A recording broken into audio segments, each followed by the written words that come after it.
안녕하세요. 저는 네이버 영화 인플루언서 최승호라고 하고요. 닉네임으로는 비디오알바라고 합니다.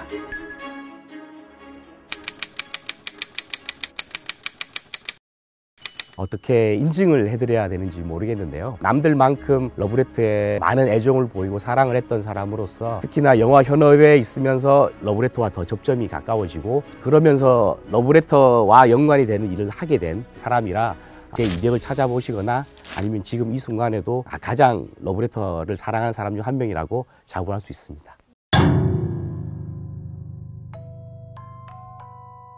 제가 그 시절에는 부산에 있었고 아르바이트를 하면서 많이 보지는 못했었습니다. 제가 듣기로도 서울이라든지 경기도 지역에서는 그런 문화가 확실히 많이 활발해져 있어서 정해진 상영 시간에 영화를 틀듯이 상영한 것은 아니라 게릴라식으로 프리하게 내방한 고객들이 볼 수 있도록 이렇게 상영을 했다라고 많이 들었었고요. 저 같은 경우도 비디오 가게 아르바이트 하면서 이 러브레터를 대여점에 틀어놓고 관객들이 혹은 내방하는 고객들이 보실 수 있도록 그렇게 많이 상영한 경험들이 생각이 납니다.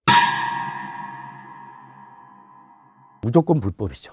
그 당시만 해도 많은 영화들이 쏟아지고 비디오로 나오긴 했지만 일본 영화에 대한 갈증이나 궁금증을 가지신 영화 팬들도 많았기 때문에 정식으로 영화가 수입되지 못하는 상황에서 그런 식으로라도 일본 영화를 접하고픈 관객들의 니즈를 충족해 주고자 하는 그런 수요를 카페, 레스토랑 같은 곳에서 발견하고 상영을 하지 않았나 그렇게 생각이 듭니다.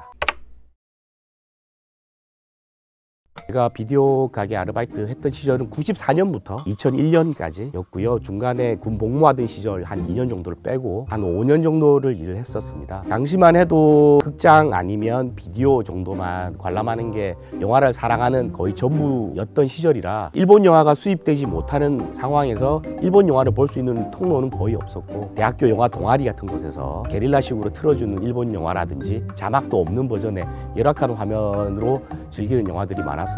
그렇다 보니 제대로 자막까지 작업을 해서 불법 비디오 같은 것들을 유통을 했던 사람들은 아마 영화 동아리 내에 그래도 시네필이라 불렸던 사람들이 만들었던 불법 복제본이라고 생각이 들고요. 그런 복제본들이 암암리에 돌다 보니까 비디오 가게에 목사를 부탁하는 관객들이 많이 있었습니다. 저 역시 아르바이트를 하면서 최소 수십 장은 복제 의뢰를 받고 복제를 해준 경험도 나고 저 역시 러브레터라는 영화를 제일 처음 접했던 게 손님의 복제 의뢰를 받으면서 복제를 하면서 처음 만났던 게 러브레터였고요. 그 순간 복제하고 있다는 것도 까맣게 있고 영화에 몰입해서 보면서 너무 감동받았던 기억이 생생합니다. 그 이후로도 아르바이트 하면서 비디오 가게에서 수시로 영화를 틀고 혹시라도 그 영화를 알아본다라든지 관심을 가지는 손님이 있다면 설명도 조금 해드리고 이 영화는 아직 수입이 되지 않았다 등등의 정보도 알려드리곤 했었습니다. 가능할 수도 있었다라는 생각을 합니다. 전문적으로 복제를 대량으로 하는 사람은 없었을 걸로 생각이 들고 영화 동아리 쪽에서 흘러나온 최초의 복제본이 삽시간에 퍼진 게 아니라 95년도에 일본에서 개봉한 이후에 비디오가 출시가 되고 출시본을 한글 자막을 입혀서 국내 유통을 했다고 하면 96년 초반 정도가 아닐까 생각이 듭니다. 그 상황에서 99년 개봉 이전까지 약 한 3년이라는 텀이 있으니까 아는 사람 모르는 사람 이렇게 서서히 퍼져나가던 것들이 시간에 기하급수적으로 늘어난다고 해야 되죠. 복사본이 복사본을 놓고 그리고 친구한테 빌렸지만 안 돌려주고 회수가 안 돼서 다시 복사하고 화질이 너무 안 좋아져서 새롭게 복사해서 퍼져나간 비디오 수는 지금 생각해보면 300만 장 그 이상일 수도 있다라는 생각을 충분히 해볼 수 있습니다. 객관적인 지표는 당연히 없고요. 당시 연간 가장 많이 비디오 대여점에 팔린 비디오 기준으로 하면 약 100만 장 정도가 안 된다고 알고 있거든요. 80만 장에서 100만 장 사이 대여점이. 그런데 복제는 사실 얼마만큼 복제됐는지 알 수는 없지만 제가 받아본 비디오 테이프조차도 상당수 많이 카피가 된 것처럼 보였습니다. 화질이 깨끗하지 못하다는 게 복사가 이루어졌던 그런 화질이라고 추측을 해볼 수 있었고 저 역시도 수십 장을 한 걸로 생각을 한다면 300만 장은 뭐 근거가 있다라고 말씀은 드리기는 힘들지만 충분히 그 정도일 수도 있겠다라는 생각을 해봅니다. 그 열악한 화질과 온전하지 못한 한글 자막으로 본 영화조차도 감동을 줬었는데 큰 화면과 깨끗한 화질로 본다면 어떤 감동이 있을까? 라는 생각에 오히려 사전에 봤던 관객들이 더 극장으로 뛰쳐나왔을 거라고 생각이 들고요. 아직 그 영화를 보지 못했던 관객들을 같이 끌고 나오지 않았을까. 확실히 검증된 영화를 이 사람과 같이 보고 싶다, 이 사람한테 소개해 주고 싶다 라는 그런 생각에 더 극장이 활성화되는 그런 계기가 되지 않았나. 예전에 불법 파일들이 많이 성행했을 때 그런 파일이 많이 성행하면 영화가 망한다 라는 속설이 있었는데 오히려 그게 입소문에 발판이 되는 경우도 있습니다. 러브레터도 그런 부류 영화의 시초의 한 작품이 아닐까 그런 생각이 드네요.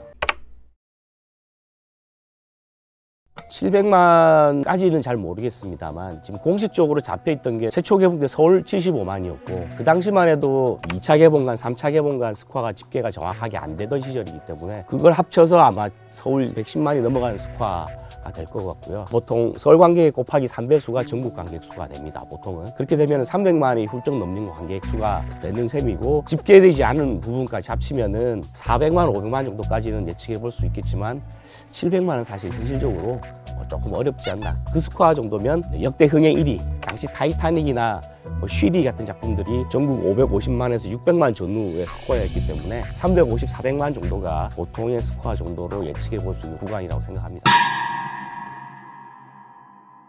엄청난 거죠. 더군다나 복제품이 그렇게 깔린 영화이고 일본 영화인데다가 로맨스 장르는 한계가 또 있다고 생각되어지던 시절이었기 때문에 여러 가지 제약에 있었음에도 불구하고 이를 뚫고 성공을 시킨 조금 독특한 사례라고 할 수 있습니다. 사실입니다. 일본 영화, 실사 영화들이 대체로 조금 관객들한테 실망감을 주는 경우가 많은데 그 중에서도 이제 로맨스 장르는 특히 일본 영화 중에서 조금 사랑받는 장르 중에 하나가 아닌가 싶고요. 그 숱한 일본 로맨스 중에서도 아직 독보적인 흥행 스코어를 가지고 있어서 실사 영화로 일본 영화 중에선 200만을 넘는 영화도 아직은 없습니다. 적어도 제겐 그런데요. 당시 98년도에 첫 일본 영화 문화 개방이 이루어지면서 처음 접했던 영화들이 조금은 영화제 수상작 위주로 조금은 무겁고 진지한 영화들이 많았고 그런 이유로 우려와는 달리 일본 영화들이 흥행에 실패를 했었습니다. 그 반대로 한국 영화들은 갑작스레 중흥기를 맞이하면서 한국형 멜로, 그러니까 접속, 편지, 약속, 8월의 크리스마스 이런 영화들이 나오면서 멜로가 부흥하던 시기였는데 이제껏 조금 보지 못한 독특한 위치에 일본 로맨스 영화 한 편이 나타나서 우리나라 관객들의 감성을 자극했다라고 생각을 하고요. 저는 처음 봤을 때 이 영화가 마치 어린 시절 교과서에서 봤던 황순원의 소나기 같은 감성이라고 생각이 들거든요. 이루지 못한 사랑, 첫사랑, 그게 누구의 잘못도 아닌 불가항력적인 이유로 이루어지지 못한 사랑에 대한 이야기라 아주 순수한 감정을 자극하는 면이 있었기 때문에 많은 영화 팬들한테 일본 영화 특유의 감성을 뛰어넘는 독보적인 그런 감수성을 어필했다. 그래서 아직도 한국 관객들은 일본 영화 하면 러브레터를 떠올린다라고 생각을 합니다.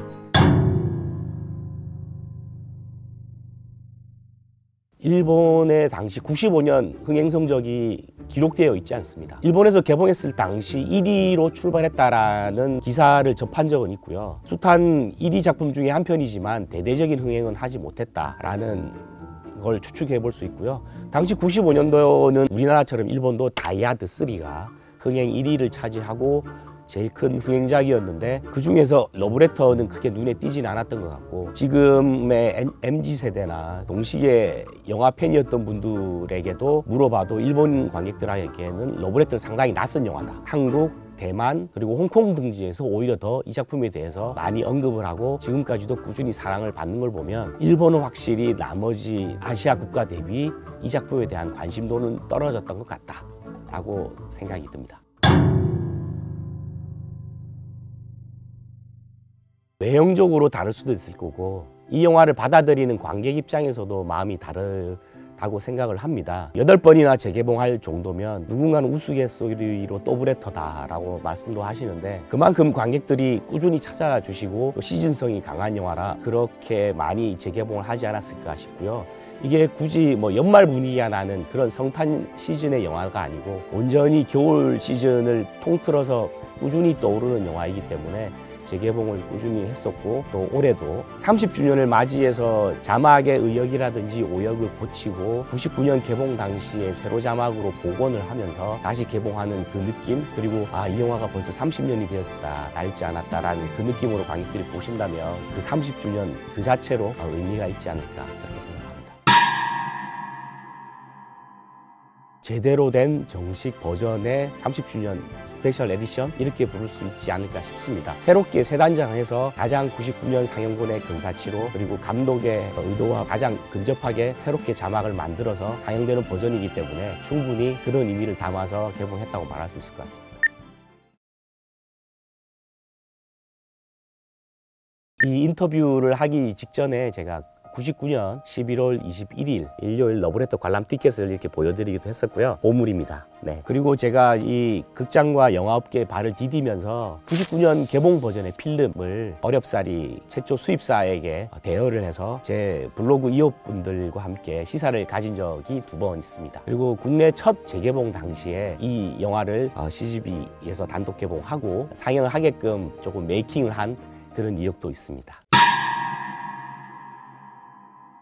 못 나온다기보다는 안 나오고 싶어 하는 거 아닐까요? 때로는 거기에 머물고 싶은, 그때 그 감성에 머물고 싶은 마음도 있고, 영화 속에 그 이루어지지 못하는 조금은 슬프지만 아름다운 그 학창시절의 느낌을 자신의 과거와 빗대어 생각하면서 잠시 그 세계에서 나오지 않고 싶어 한다. 항상 러브레터 그 세계에 있는 건 아니지만 가끔씩은 때가 되면 러브레터의 세계에 잠시 들어갔다가 다시 빠져나오는 그런 관객들이 많지 않나 생각됩니다.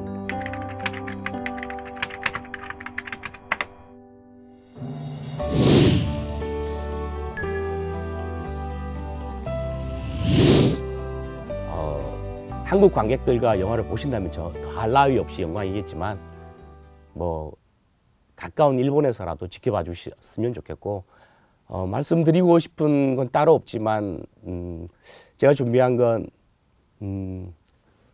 후지이츠키상, 와타나베 히로코상, 나카야마 미오상 이상입니다.